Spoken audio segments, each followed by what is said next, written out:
Determine the profit.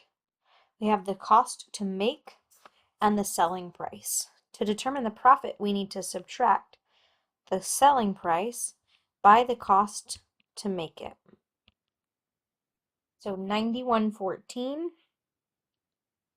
minus 42.87 is 48.27 in profits.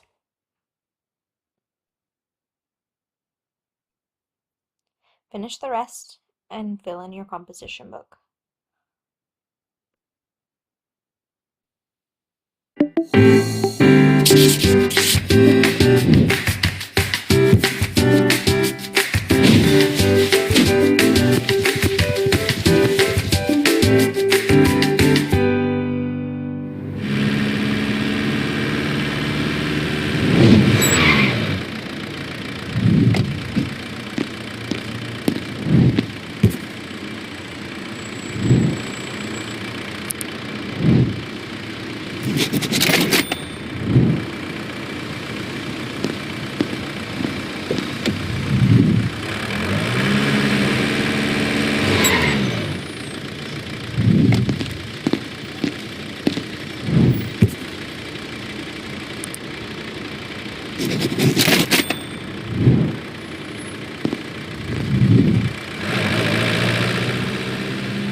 Both stores sold the same number of sweatshirts. How could one store make more of a profit than the other? Well, if they sold it at a higher price and they sold the same amount of sweatshirts, they would be able to make a higher profit. The price that the store or business pays for a product is called the wholesale price. Like we saw the business owners purchase it from the delivery guy.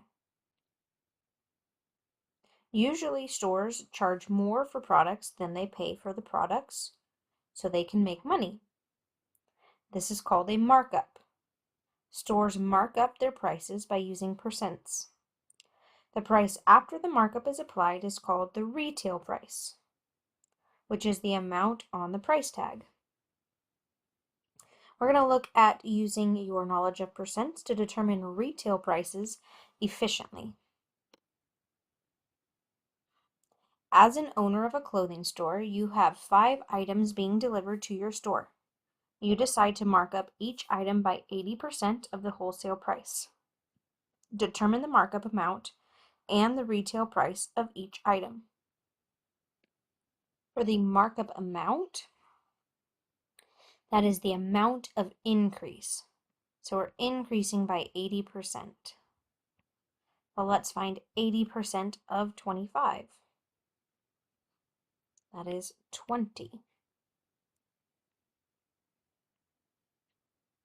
80% of 40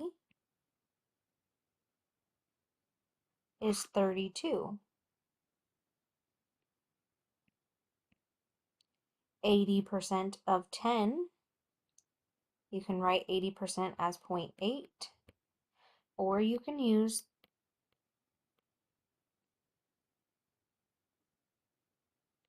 cross multiply and divide strategy. This time we're looking at 80% of 1550.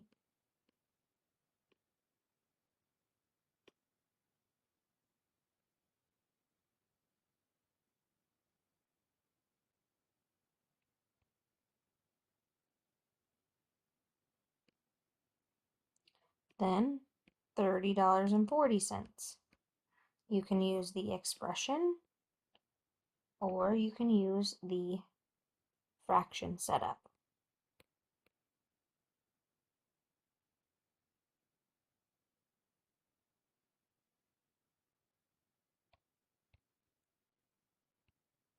To find the retail price,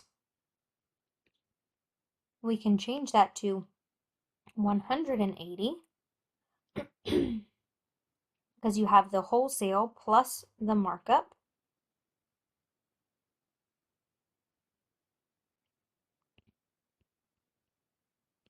Or you can add the wholesale price and the markup to get the retail price.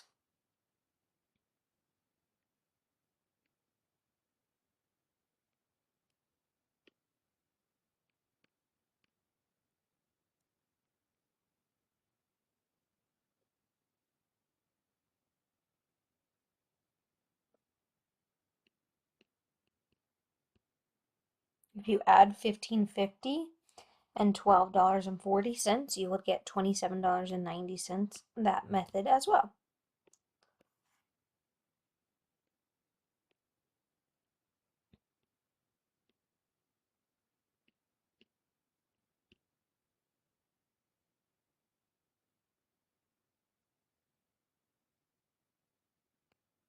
Number 2 says confirm the retail prices are the same when calculated as a percent increase from the wholesale price. We just showed that if we used 1.8 or 180, that you could get the same answer when you use the original price, which in this case is the wholesale price. So we already discussed this problem. You decide to have a store-wide sale for 20% off. Complete the table to determine discounted price of each item. Use the retail prices from problem 1 and 2. To find the discounted price, if we're taking 20% off, that means we are paying 80% of the retail price. So we can use 0.8 times 45 to find the discounted price. Or we can use the fraction setup. Ooh.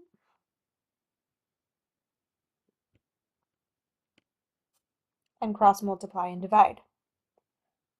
For the next one, instead of doing 45, we're doing the sneakers, which cost 72.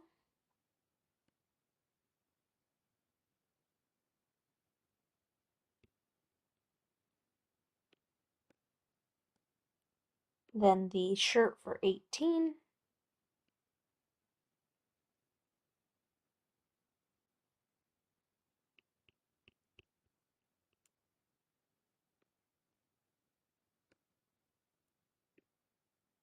The shorts for $27.90.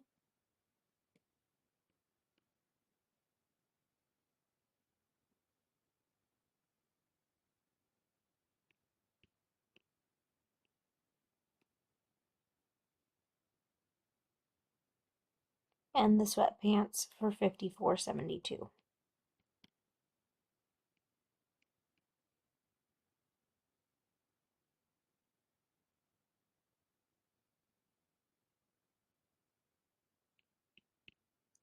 This one will need rounded, and it rounds up to 78 cents.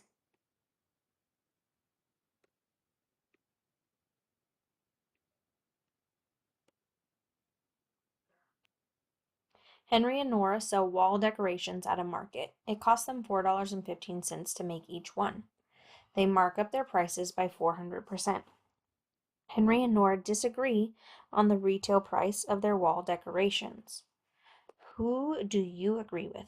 Explain your thinking. Well, Henry does 400% of the wholesale price. So he writes 400% in its decimal form, which would be 4. And then he multiplies by the wholesale price. And he got $16.60. However, Nora said that the retail price is 500% because it's 100 plus 400. and she multiplied by 5 because that's 500% written as a decimal, and she got $20.75. You might notice that if we add $4.15 to Henry's work, we would get $20.75. So a markup is just like a percent increase. So Nora has the correct process here.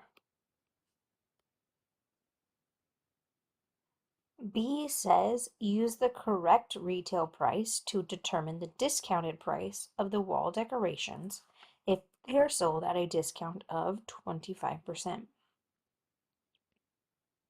If they're sold at a discount of 25%, that means that the retail price is going to be based on 75% of this amount.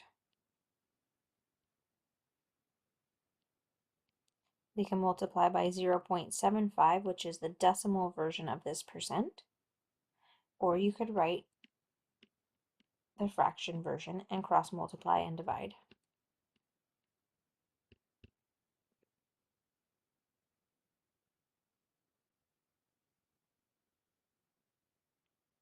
And this is 15.56. The 2 allows the 6 to say a 6. But since it's money, we want 2 decimal spots.